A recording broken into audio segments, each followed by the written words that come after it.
দাদুর মৃত্যু হলো। সবাই যেমন করে আমিও গেলাম শেষবারের মতো তার মুখ দেখতে। কিন্তু দাদুর মুখের দিকে তাকাতেই শরীরটা কেঁপে উঠল। ওটা কি সত্যিই মানুষ?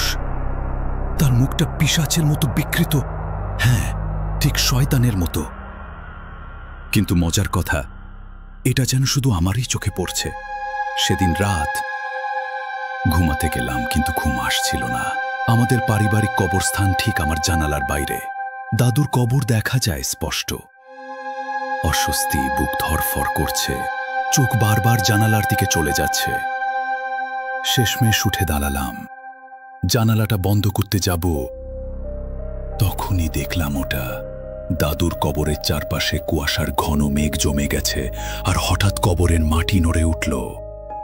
একটা কালো ছায়া হামাগুড়ি দিয়ে বেরিয়ে এলো, আমার দিকে আসছে।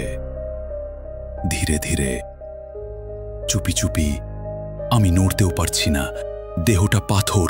ছায়াটা জানালার সামনে এসে দাঁড়ালো। সেই চোখ, ভয়ঙ্কর জলজলে চোখ, আমার চোখের দিকে তাকিয়ে ফিস ফিস করে বলল, দিয়ে দে। আমি দৌড়ে বিছানায় উঠে মুখ ঢেকে ফেললাম, কিন্তু ফিস ফিস শব্দটা থামছে না। আর এখন জানালায় থাবা, দরজায় ধাক্কা।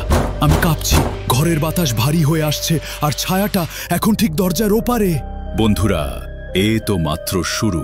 এই 3 পর্বের গা ছমছমে গল্প পুরো শুনতে আমাদের সঙ্গে থাকো স্টোরি টিউন AIBDA।